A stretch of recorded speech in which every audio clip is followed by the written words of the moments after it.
कुछ ऐसे फिल्मी गीत जिन्हें सिर्फ सिचुएशनल ही नहीं समझा जा सकता है।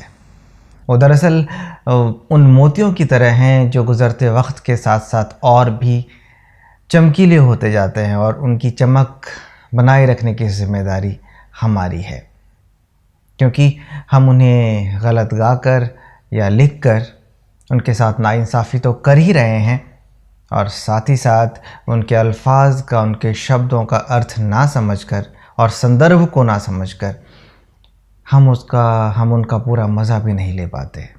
तो आज की गुफ्तगू एक ऐसे ही खूबसूरत नगमे और उनसे वाबस्ता अजीम फ़नकारों के नाम। नमस्कार, आदाब, सत श्री अकाल एंड हेलो। अल्फाज स्टूडियो में आपका स्वागत है। मैं हूं आपका दोस्त आलोक रंजन झा और हाजिर हूं एक मज़ेदार गुफ्तगू लेकर। चलिए इस दौर से थोड़ा और पीछे चलते हैं और उस दुनिया के, उस दौर के एक ऐसे नगमे को याद करते हैं जिसके बोल अगर गाहे बगाहे आपके कानों को छू कर चले जाएं, गुज़र जाएं तो दुनिया ही बदली सी नज़र आती है। सदाबहार नगमे जिन्हें कहते हैं, सदाबहार गीत जिसे कहा जाता है। 1960 में एक फ़िल्म आई थी, फ़िल्म का नाम था चौदहवीं का चांद। याद है आपको? बिल्कुल। टाइटल सॉन्ग तो आपने बिल्कुल सुना होगा, हर जगह सुना होगा, दिन भर में न जाने कितनी बार, है ना। मेन लीड में गुरुदत्त साहब थे, उनके साथ वहीदा रहमान थी और गाने खासा मशहूर हुए थे। फिल्म बहुत अच्छी थी, उस ज़माने की सुपरहिट फिल्म थी।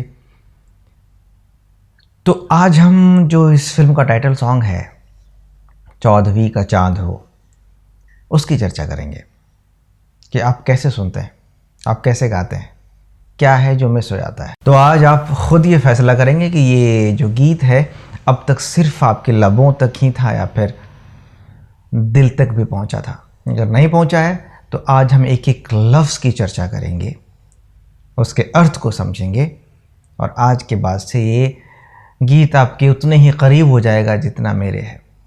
हाँ, तो मैं बता दूं कि इस बाकमाल और बेमिसाल गीत को लिखा था शकील बदायूनी साहब ने और संगीत तैयार किया था रवि साहब ने।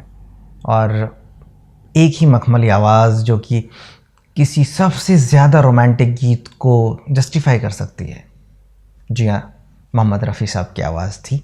आवाज़ है, आवाज़ तो कभी ख़त्म नहीं होती और होगी भी नहीं। तो रफ़ी साहब की आवाज़ है, शकील बदायूनी साहब के बोल हैं, संगीत रवि साहब का है और गीत के बोल चौदहवीं का चांद हो। तो चलिए सबसे पहले मुखड़े पर चलते हैं। मुखड़ा क्या कहता है? चौदहवीं का चांद हो या आफताब हो। तो पहली बात तो चौदहवीं का चांद होता क्या है? आप सबको पता है कि महीने के 14वें दिन चांद का आकार एकदम पूरा होता है, चांद पूर्ण होता है और सबसे ज़्यादा प्रदीप्त होता है, सबसे ज़्यादा रोशन होता है। तो यहाँ महबूबा को चौदहवीं का चांद कहा जा रहा है, मतलब चांद का वो स्वरूप जिसमें कि चांद सबसे ज़्यादा खूबसूरत होता है, चांद सबसे ज़्यादा रोशन होता है। तो महबूबा को ये कहा जा रहा है कि तुम चौदहवीं का चांद हो, मतलब तुम बेहद खूबसूरत हो। और दूसरा हिस्सा इस लाइन का है या आफताब हो। आफताब, आफताब का मतलब होता है सूरज। यहाँ फ है, फ के नीचे नुक्ता, आफताब। यानी कि चौदहवीं का चांद हो या आफताब हो, या तो तुम चांद का बहुत ही सबसे प्यारा वाला स्वरूप हो या सूरज हो। और दूसरी लाइन देखिए, जो भी हो तुम खुदा की कसम। चलिए मैं आपको यहाँ शब्दों के तलफ़ुज़ के बारे में भी बताता जाऊँगा। खुदा के खा के नीचे नुक्ता है इसलिए खुदा होगा। खुदा की कसम, का के नीचे नुक्ता है।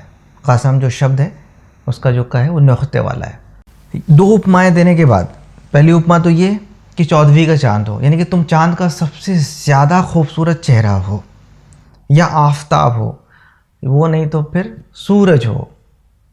पर इन दोनों में भी जब कन्फ्यूजन होता है, शकील साहब कहते हैं नहीं, तसल्ली नहीं हुई भाई, आप इससे भी ज़्यादा कहीं खूबसूरत हैं, तो फिर कहते हैं जो भी हो तुम खुदा की कसम लाजवाब हो। मतलब तुम चांद हो, सूरज हो, जो भी हो, ब्ला ब्ला ब्ला, पर मेरी जो उपमा है ना वो जस्टिफाई नहीं कर पा रही है कि तुम क्या हो, तुम इतने खूबसूरत हो। तो खुदा की कसम, भगवान की कसम, जो भी हो तुम लाजवाब हो। लाजवाब मतलब कोई जवाब ही नहीं है तुम्हारा, कोई उपमा ही नहीं है तुम्हारे लिए। बताइए कितनी खूबसूरत और प्यारी लाइन है। कभी इस नज़रिए से आपने सोचा है इसको? और ऐसी तारीफ अगर किसी महबूब की कर दी जाए तो फिर क्या बचेगा, है कि नहीं? तो ये तो शुरुआत है, आगे आगे देखिए होता है क्या। अब चलेंगे अंतरे पे। तो अंतरे की पहली लाइन देखते हैं। जुल्फ़ें हैं जैसे कांधों पे बादल झुके हुए। जुल्फ़ें यानी लटें, बालों की लटें, हैं जैसे कांधों पे बादल झुके हुए। यानी कि काली लटें जो है ना, जब वो कांधों पे आ रही हैं तो ऐसा लग रहा है कि जैसे बादल जो है उनके कांधों पे झुके हुए हैं। तो पहला शब्द है क्या? जुल्फ़ें, नुक्ते वाला ज़ है, और फ़ें नुक्ते वाला फ़ है ना। जुल्फ़ें हैं। बहुत जगह प्रॉब्लम ये होती है ना कि हम है कहाँ बोलें, हैं कहाँ बोलें, ये समस्या भी है। खैर इसके लिए एक और एपिसोड अलग से लेकर आएंगे, पर मैं बता दूं यहाँ जुल्फ़ें हैं, क्योंकि जुल्फ़ें क्या है ना, बहुवचन है, प्लूरल है। जुल्फ़ नहीं कह रहे ना, जुल्फ़ें कह रहे हैं, इसलिए हैं होगा। जुल्फ़ें हैं जैसे कांधों पे बादल झुके हुए। आगे की लाइन देखते हैं। आँखें हैं जैसे मय के प्याले भरे हुए, है ना। आँखें, आँखें के खा में नुक्ता नहीं होता है, तो ज़बरदस्ती का नुक्ता नहीं लगाइएगा, मतलब पे आते हैं अभी। आँखें हैं जैसे मैं कहते हैं शराब को, है ना, के प्याले भरे हुए। जो जाम होता है, जो शराब के प्याले होते हैं, उसमें जब शराब भर दी जाती है तो उसको देखकर जो माहौल बनता है ना, वो जो खूबसूरती आती है ना, तो उससे तुलना की गई है आँखों की। कि आँखों को देख के ऐसा लग रहा है कि बस एक प्याला है खूबसूरत सा, उसमें जो है शराब भर दी गई है कि नहीं। आँखें हैं जैसे मैं के प्याले भरे हुए। देखिए यहाँ शराब की बात तो हुई, पर जो थर्ड लाइन है उसमें देखिए कितना अच्छा उन्होंने जस्टिफिकेशन दिया है कि मस्ती है जिसमें प्यार की, तुम वो शराब हो। सबसे ज़्यादा जो मस्ती होती है ना, वो किसी बनावटी शराब में या फिर किसी लिक्विड में नहीं होती है, वो आपके जज्बात की मस्ती होती है। और प्यार जो है ना, वो एक इमोशन है, वो जज्बात है। और ये हर किसी को पता है कि लोग, इंसान जो है प्यार में कुछ भी कर बैठता है, कुछ भी कर बैठता है। प्यार का नशा ऐसा होता है, इश्क का जो नशा है वो ऐसा होता है। तो मस्ती है जिसमें प्यार की, तुम वो शराब हो। मतलब जिसने तुमको होंठ लगाया, जिसने तुमको पीने की कोशिश की, वो जज्बाती कुछ भी कर बैठेगा, है कि नहीं। कहते हैं ना कि पत्थर को खुदा करता है इश्क, तो ये जज्बा है। ये लाइन साधारण नहीं है।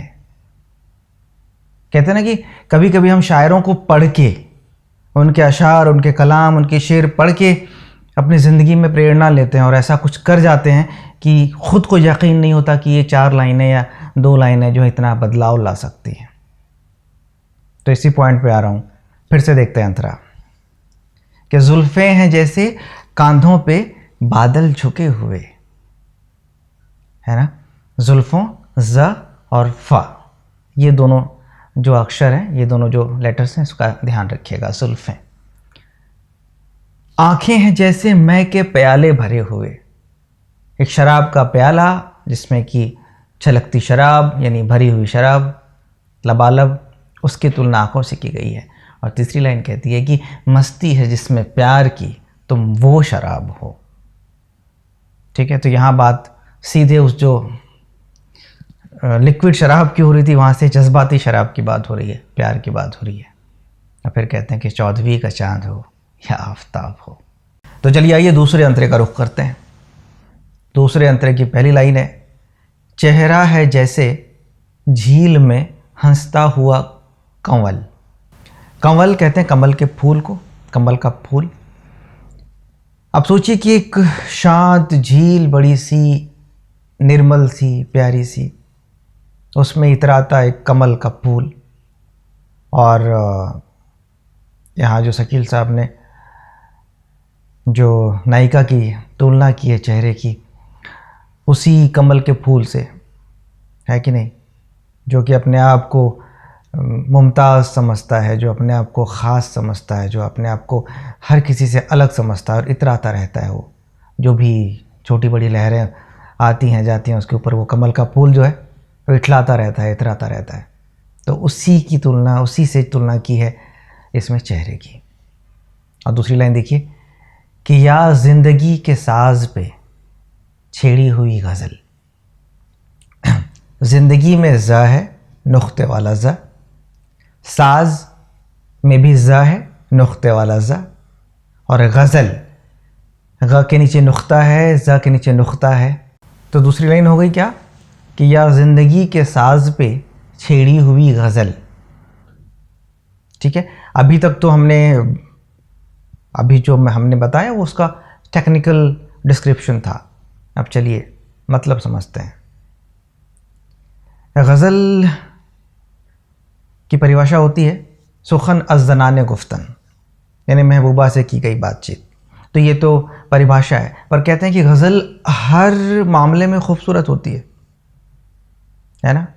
चाहे गम दौरा हो, चाहे गम जाना हो, कुछ भी हो, कोई भी गम की बात हो, खुशी की बात हो, मोहब्बत की बात हो, इश्क की बात हो, अगर गज़ल है तो वो खूबसूरत है, क्योंकि गम भी खूबसूरत होते हैं, है कि नहीं। अब देखिए ज़िंदगी के साज पे, ज़िंदगी के साज पे मतलब साज बोलते हैं म्यूज़िकल इंस्ट्रूमेंट होता है ना, कोई भी म्यूज़िकल इंस्ट्रूमेंट, उसको कहते हैं साज। लाइफ को इन्होंने क्या माना है, एक म्यूज़िकल इंस्ट्रूमेंट माना है। और म्यूज़िकल इंस्ट्रूमेंट क्या करता है, वो धुन बनाता है, वो संगत करता है।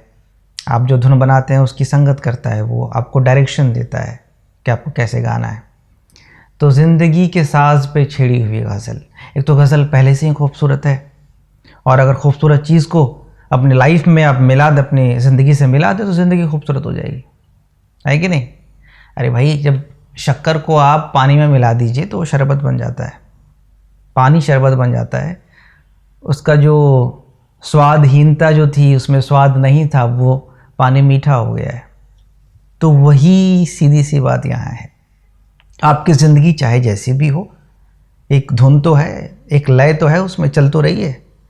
अब ज़रूरत क्या है उसमें मिलाने की कुछ, तो क्या मिला दिया आपने, एक गज़ल मिला दी आपने। और ये जो कॉम्बिनेशन बना ना, इसकी तुलना की गई महबूबा से।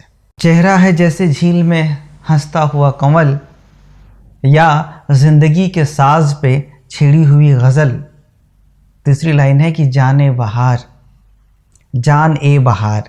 यहाँ जो है ए जो है ना, जहाँ ए या ओ लगाते हैं, मैं बताऊँगा कि इजाफती लफ्ज़ क्या होते हैं या फिर कैसे ऐड करते हैं, कैसे मतलब बदलता है। तो जान ए बहार का मतलब हुआ बहार की जान, एक संबोधन है प्यार से किया हुआ। बहार का मौसम मतलब कि सब कुछ फ़ज़ा पूरी बदल जाती है, माहौल खुशनुमा हो जाता है। तो वो बहार की विशेषता वो है, पर ये बहार की भी जान है। ये जो मोहतरमा है, ये जो महबूबा हैं, वो बहार की भी जान है।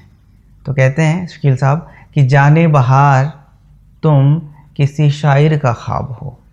शायर का कोई ख्वाब अगर किसी फ़न का रूप लेकर के आपके सामने आता है तो वो शायर का रहता ही नहीं है, वो आप अपनी ज़िंदगी में उसको लेकर आते हैं, क्योंकि आपको लगता है कि नहीं, यही ये बात है जो मैं भी कहना चाहता था, पर अभी तक, या चाहती थी पर अभी तक नहीं कह पाई थी। तो यहाँ ख्वाब जो है, मैं तलफ़ुज़ की बात करूँ तो ख के नीचे नुख्ता है, ख्वाब कहिएगा उसको। अब तलक अगर गलत गाते आ रहे हैं तो अब मत गाइएगा।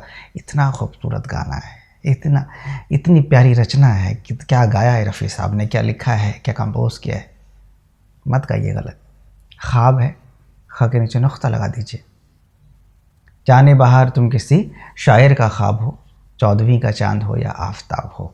अब तीसरे अंतरे की जानिब चलते हैं। पहली लाइन है कि होठों पे खेलती हैं तबस्सुम की बिजलियां। पहले मतलब समझें। तबस्सुम बोलते हैं मुस्कुराहट को, स्माइल को, है ना। होठों पे खेलती हैं तबस्सुम की बिजलियां, मतलब जो उनकी मुस्कुराहट है वो ऐसी लगती है जैसे कि बिजलियां चमक रही हों होठों पे।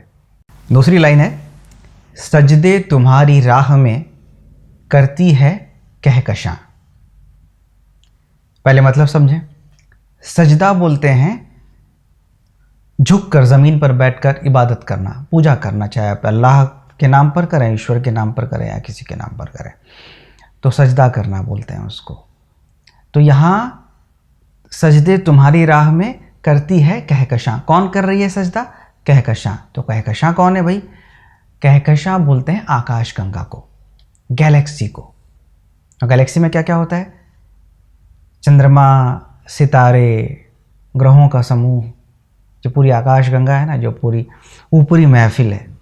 तो शकील साहब कह रहे हैं कि ये जो पूरी आकाश गंगा है ना, ये जो तारे हैं, चांद है, ये जो ग्रह समूह है, ये सभी तुम्हारे कदमों के पास झुककर, तुम्हारे सामने झुककर जो है तुम्हारी इबादत कर रहे हैं। और तुमसे बढ़कर कौन है?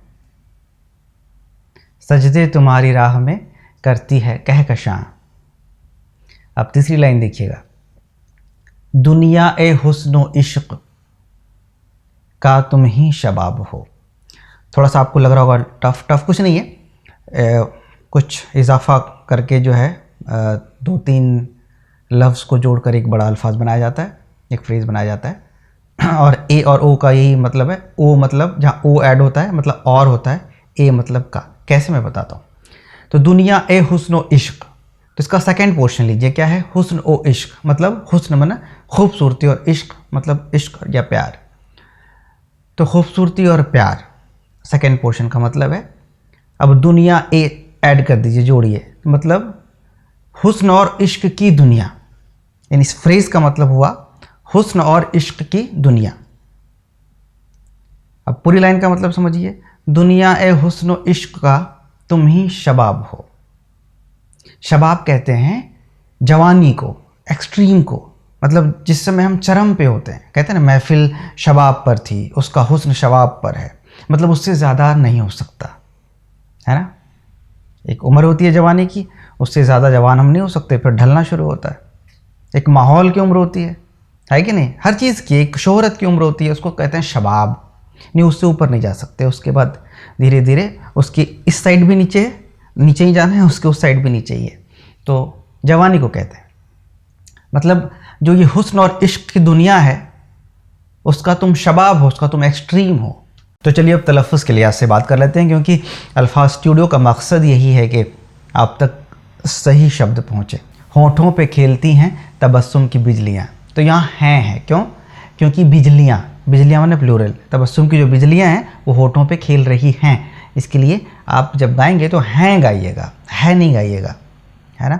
दूसरी लाइन कहती है, सजदे तुम्हारी राह में करती है कहकशां।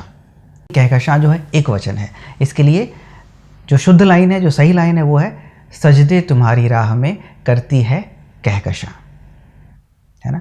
और तीसरी लाइन जो है, दुनिया ए हुस्न इश्क। पहले तो ए कहाँ लगना है, ओ कहाँ लगना है, ये याद रखिएगा। दुनिया ए हुस्न ओ इश्क, इश्क के का में नुक्ता है, शबाब में तालब विषय है। तो तलफ़्फ़ुज़ में इतना ध्यान रखना है। होता क्या है कि ऑर्केस्ट्रेशन और माहौल और इन सब में ना, जब कोई सिंगर और ऊपर से गाना इतना मशहूर होता है ना, कि जब वो गाना शुरू करता है तो आप तो बिल्कुल भाव विभोर हो जाते हैं। आप ध्यान ही नहीं देते वो क्या गा रहा है, तो वो हैं गा रहा है कि है गा रहा है, कहकशां गा रहा है कि कुछ और गा रहा है, या फिर और भी कोई शब्द को कुछ और गा रहा है, तो आप उतना गौर नहीं करते। पर ज़रूरत है गौर करने की। एक और बात कि अगर आप गाते हैं, गाने के शौकीन हैं, या फिर अच्छे सिंगर हैं, एस्टेब्लिश्ड हैं, प्लेबैक सिंगर हैं, कुछ भी हैं, अगर आपको इन गानों को गाना हो तो कभी भी सिर्फ इंटरनेट पे के भरोसे लिरिक्स को ध्यान में मत रखिएगा, क्योंकि उसमें गलतियां होती ही होती हैं। जो भी अपडेट करता है, ये कोई गारंटी नहीं है, कोई ज़रूरी नहीं है कि वो उसको नॉलेज हो, उसको जानकारी हो, वो भी कहीं से उठा के डाल देता है। इसके लिए बेहतर ये है कि आप कोई स्टैंडर्ड किताब लेके आएँ, या फिर जो गाने सुनते हैं आप सुनिए ना। मैं कहता हूँ रफ़ी साहब का गाया हुआ जो गाना है उसको आप सुनिए, गौर से सुनिए, ध्यान से सुनिए, और मैंने जो बातें कही हैं उसको दिमाग में रखिए। उसके बाद नोट डाउन कर लीजिए अभी से कि नुक्ता कहाँ लगना है, नुक्ता कहाँ नहीं लगना है कहाँ बोलना है कहाँ बोलना है, उस हिसाब से गाइए। आज का ये चलन हो गया है कि किसी भी बड़े फनकार का जन्मदिवस हो, उनकी पुण्यतिथि हो, तो एक जो है ना श्रद्धांजलि का, एक ट्रिब्यूट का जो प्रोग्राम वो लोग करते हैं, पर उनको ये पता ही नहीं है कि जो हम गाने जा रहे हैं वो गलत गा रहे हैं। अब शकील साहब के नाम से प्रोग्राम हो रहा है, उनका लिखा हुआ गाना गलत गा रहे हैं। साहिर साहब का प्रोग्राम हो रहा है, उनका लिखा हुआ गाना गलत गा रहे हैं। और अगर कभी सही गा भी दिया तो मतलब नहीं पता। तो साहब ये अत्याचार मत कीजिए, ये गलत काम मत कीजिए। श्रद्धांजलि का मतलब होता है कि आप उनकी इज्जत करते हैं, और इज्जत करने के लिए पहले उनको जानना ज़रूरी है। आप कैसे श्रद्धांजलि दे सकते हैं? गलत कर रहे हैं ना आप। तो ये जो गानों पे चर्चा का जो सिलसिला हमने शुरू किया है, इसका मकसद यही है कि जो गाने जो है ज़्यादातर गाए जाते हैं स्टेज पे, हम उसकी चर्चा करेंगे कि आप कहाँ गलत गा रहे हैं। आप खुद से जो है सेल्फ असेसमेंट करिए, आप अपना मूल्यांकन खुद करें। और भी कोई दिक्कत आती है तो आप हमें मैसेज कर सकते हैं, ऑफ कोर्स, या आपका ही चैनल है या। तो आज के लिए बस इतना ही। अपने दोस्त को दीजिए इजाज़त, लेकिन इजाज़त लेने से पहले एक एहसान कर दीजिएगा। एहसान ये है कि आप सबसे पहले तो सब्सक्राइब कर लीजिए इस चैनल को, इसके वीडियोस को शेयर करिए, लाइक करिए, कमेंट करिए, दूर दूर तक पहुंचाइए। और वो जो बेल का बटन है, जो घंटे का निशान है, उसको ज़रूर प्रेस कर दें, जिससे कि हमारे अपडेट्स आप तक तुरंत पहुंच जाएं।